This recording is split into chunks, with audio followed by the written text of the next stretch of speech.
If you are under 30 right now, it might feel like everyone is yelling the same message at you. There is this overwhelming pressure to find your passion, to build your empire, to turn your hobbies into income, and that usually equals a lot of us feeling overwhelmed by the pressure to find our life's purpose. And instead of being helpful, a lot of this advice ends up feeling more like homework that we didn't sign up for. So in this video, I want to break down why the traditional idea of finding your purpose usually backfires, and then give you a more realistic, healthy way to actually figure out what you are meant to do. Finding your purpose early definitely feels like a pressure cooker, and what I mean by that is it genuinely feels like there is a timer to turn our lives on. Now, a lot of the times by 22, people say you are supposed to have your dream job, and by 25, you are supposed to have your passion figured out, and by 30, well, at that point, you better have a full career, kids, a relationship, a side hustle, investments, and be rich, and that is the narrative that a lot of us grew up with. And what makes it worse is social media. If you open TikTok or Instagram, it looks like every single 24-year-old is either a millionaire or a digital nomad or a founder of a company or running a passion-driven business from a rooftop in Dubai. And meanwhile, you are over here just trying to figure out what you enjoy and put food on the table, and what most people don't realize is this type of pressure that is created is not motivating for a lot of people. And for me in particular, it does the exact opposite. So when you feel like you need to get it perfect on the first try, well, at that point, you get terrified to start anything at all.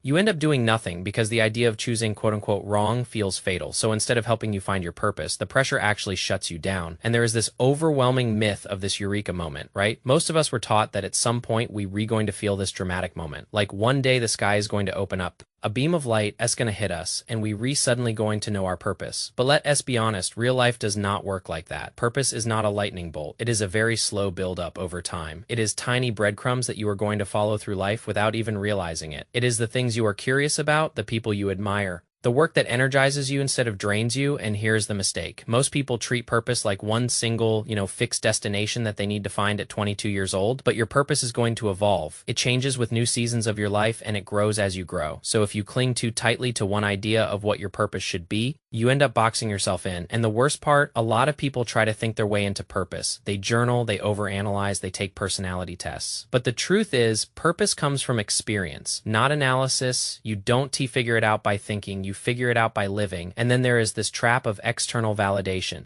Another thing that messes a lot of people up is basing their purpose on what other people value. A lot of people chase careers that sound good to other people and not feel good to themselves. They pursue titles, not interest. They want jobs that impress their parents, their classmates, their Instagram followers. And because of that, they end up in purpose-driven careers that are really just rebranded rat races. They look meaningful on the outside, but they drain you on the inside. And when you chase that external validation, well, at that point, you are not actually searching for purpose. You are searching for applause from other people. And the danger part of that is external success can trick you into thinking you are fulfilled until one day you wake up and you realize you built a life that looks great. But honestly, it feels very empty. So purpose has to be internal before it can ever be external. So let us get into some steps here that actually will go through ways to try to find your purpose. Now, these are 7 steps that I think can help a lot of people. And the first step is to follow your curiosity and not a plan you put in place. A lot of people feel stuck because they think they need this massive 10-year plan to even get started.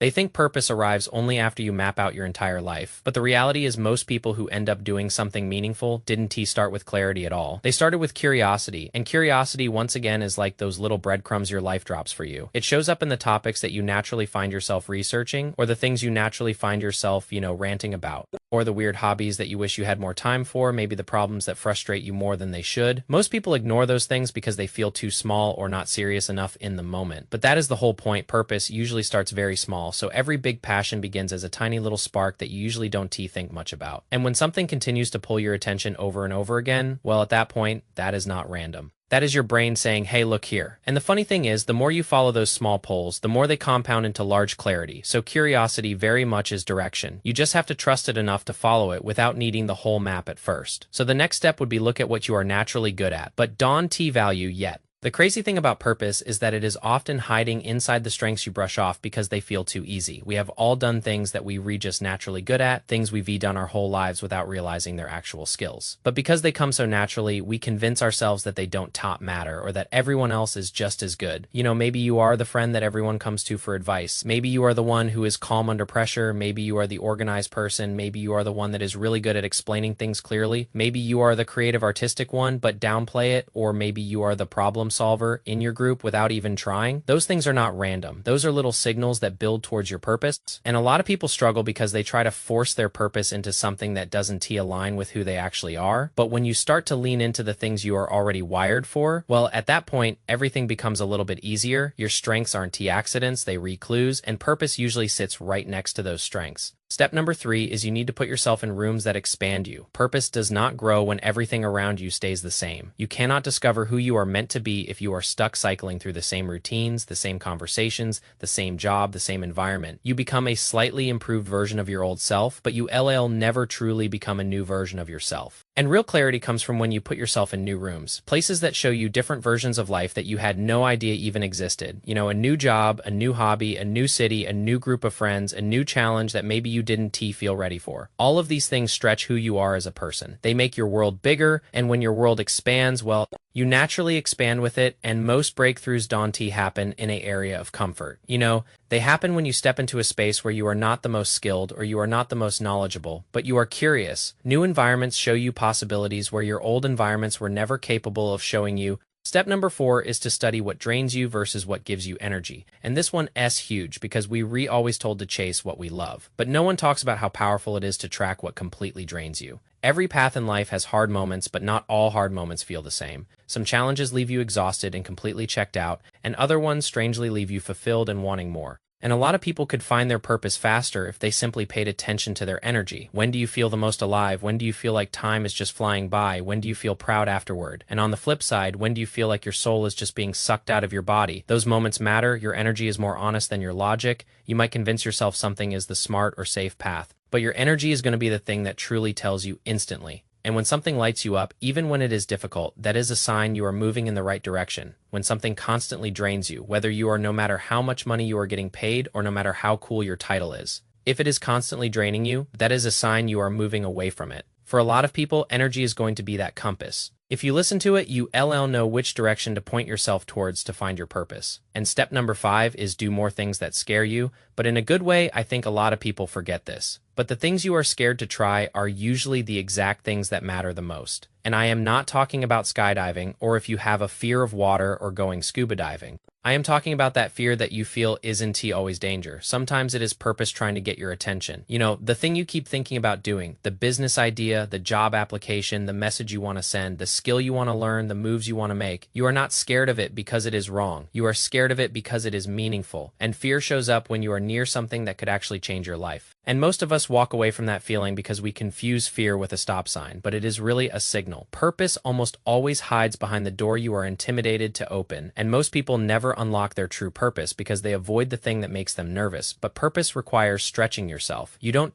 grow in comfort, you grow in motion, in discomfort, and in moments where you feel like you are slightly out of your league but still willing to show up. And step number 6 is you have to realize purpose evolves, but that is a good thing. One of the most freeing realizations is that your purpose is allowed to evolve. The thing that fulfills you at 22, to be honest, should not be the same thing that fulfills you at 27 or 30 or 35. You grow. You learn, you change, and that purpose changes with you. You know, you hear a lot of people saying, well, the best advice is to never change. And realistically, that is not good advice at all. A lot of people get stuck because they trying to force themselves into an identity that they've outgrown. They treat purpose like a lifelong commitment instead of something that shifts with every new chapter. But your purpose is a conversation with yourself and not a contract. Think about where you were 5 years ago. You are probably nothing like that person anymore. So why would your purpose stay the same? Let it change, let it evolve as you evolve, and when you allow your purpose to grow with you instead of locking yourself into a box at that point, everything will start to become more aligned and a lot less stressful. And step number 7, which is the last step here, is don't wait for clarity. And this one S big, right? This one S very important. Clarity does not magically appear before you take action. Clarity is something that you will create through action. You don't sit on your couch thinking your way into purpose.